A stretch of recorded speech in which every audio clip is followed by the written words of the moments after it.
Halo semuanya, selamat datang kembali di channel ini. Jumpa lagi dengan saya Vicky Himpong. Semoga kalian semua selalu dalam keadaan yang sehat. Kembali lagi kita akan melihat berita update tentang perpolitikan yang terjadi di akhir-akhir ini.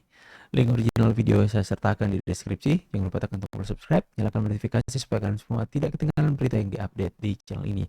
Langsung saja kita akan bahas videonya. Saudara-saudara, walaupun dengan hati yang pedih dan sedih, siapa yang suka menghadapi apa yang dikatakan kalah? Walaupun bagi seorang pejuang sebetulnya tidak ada istilah kalah. Bagi seorang pejuang, kekalahan hanya berupa kekalahan. Kekalahan hanya bisa diartikan kekalahan kalau di dalam hati kita menerima itu sebagai kekalahan. Bagi seorang pejuang, jatuh itu biasa. Saya katakan, bagi pejuang, bagi pendekar, kalau jatuh kita bangkit lagi, jatuh lagi, bangkit lagi. Saya mengajak kepada kita semuanya untuk berani dan melawan yang namanya hoax. Untuk berani dan melawan kabar-kabar fitnah. Untuk berani melawan kabar-kabar bohong.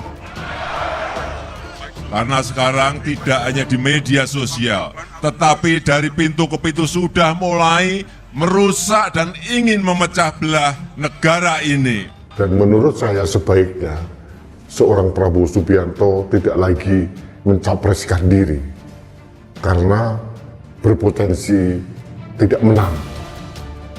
Kalau Pak Prabowo kalah lagi, ini akan menjadi catatan buruk bagi perjalanan hidup seorang Prabowo. Jadi saran saya, dengan ketokohan seorang Prabowo yang luar biasa, dengan pendukungnya yang cukup banyak, mempunyai partai yang solid, Pak Prabowo Subianto selayaknya bergabung dengan Pak Jokowi dan Ibu Megawati menjadi tokoh bangsa atau kingmaker. Menjelang Pilpres 2024, perang terbuka dua sahabat tak bisa dihindari. Prabowo versus Jokowi kembali mendidih. Dalam politik, lawan berubah jadi kawan, begitu juga sebaliknya, sudah wajar terjadi. Namun perubahan itu tetap saja menjadi perhatian publik, mengagetkan dan menjadi perbincangan halayak. Setelah Pilpres 2019 yang begitu panas, terjadi peristiwa politik yang mengagetkan publik Indonesia. Prabowo Subianto yang dalam satu dekade terakhir menjadi lawan kuat Jokowi mendadak berbalik arah. Prabowo bersedia bergabung dengan kabinet menjadi Menteri Pertahanan untuk membantu Presiden Jokowi. Menjelang pemilu 2024, tampaknya kejadian serupa akan terjadi. Tapi kali ini terbalik. Jika Prabowo lawan jadi kawan Jokowi, sekarang tokoh ini berubah menjadi lawan Jokowi. Walaupun Jokowi tidak maju lagi menjadi capres, tapi secara politik, tokoh ini akan menjadi lawan politik Presiden Jokowi. Tua Umum Partai Nasdem Surya Paloh mengakui hubungannya dengan Presiden Jokowi saat ini tengah berada di titik terendah.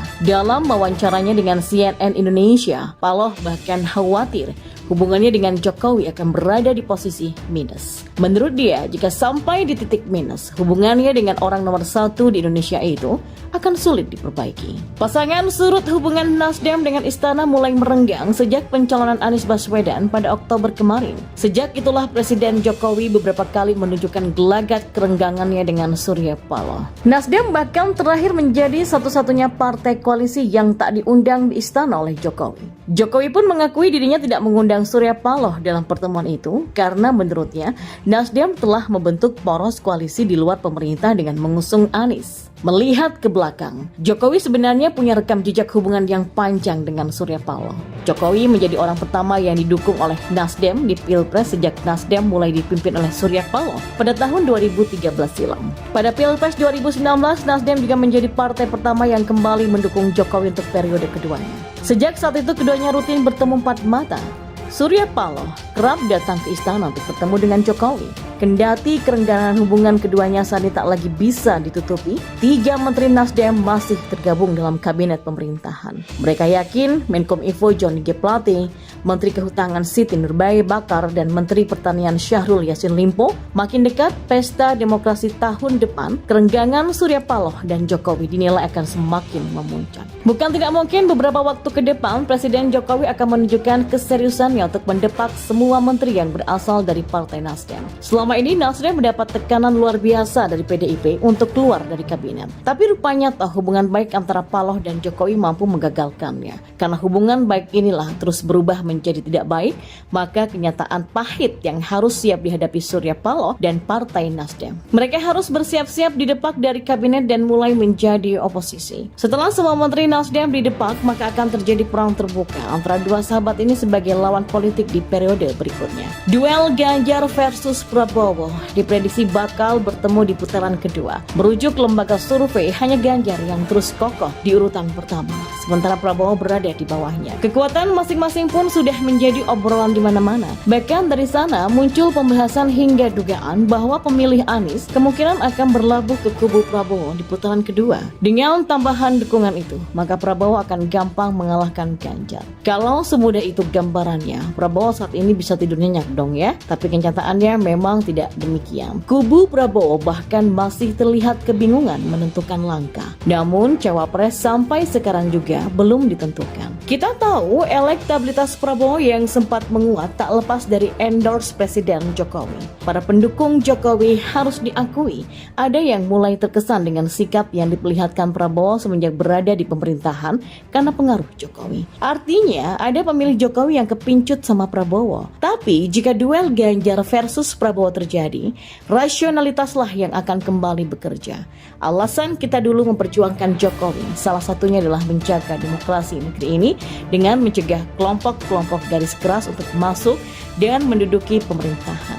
Dan perjuangan ini saya yakin akan terus ditanamkan sampai kapanpun. Sudah jelas jika duel ini terjadi, maka kelompok yang dengan hormat kita sebut kadrun itu akan kembali merangsek ke kubu Prabowo. Kita tahu hubungan keduanya memang masih terjaga dengan baik lewat Fadlizon yang punya kedudukan penting di Gerindra. Jika Prabowo menang, orang-orang seperti Rizik Sihab, Bahar, dan juga Novel Bamukmin dan kawan-kawannya itu dipastikan bakal menduduki jabatan penting di pemerintahan. Jadi kita anggap bahwa pendukung Anies akan berlabuh ke Prabowo pada putaran kedua. Mungkin benar, tapi pemilih Jokowi yang sempat bersimpati terhadap Prabowo juga akan kembali beralih untuk mendukung dan memenangkan Ganjar karena satu simpul perjuangan yang sama untuk menjaga keutuhan bangsa ini. Situasi yang bakal terjadi pada Pilpres 2024 pun pada akhirnya tidak jauh berbeda dengan Pilpres sebelumnya. Duel Ganjar versus Prabowo rasanya seperti mengulang pertarungan Jokowi dan Prabowo. Ya, hoax dan kebencian akan kembali berseliweran di medsos untuk menjatuhkan Ganjar. Makanya saya nggak heran ketika kemarin beredar gambar hoax Ganjar dengan Miyabi.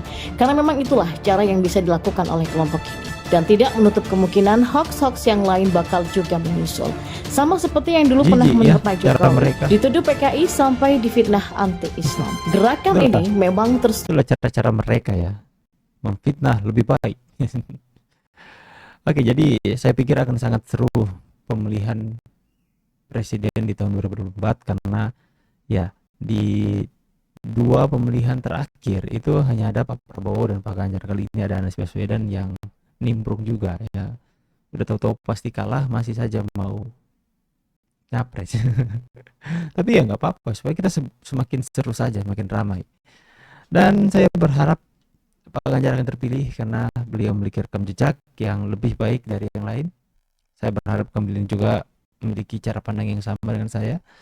Dan thank you so much for watching this video. Silakan beri pendapat kalian di kolom komentar. See you in the next video and God bless. Bye guys.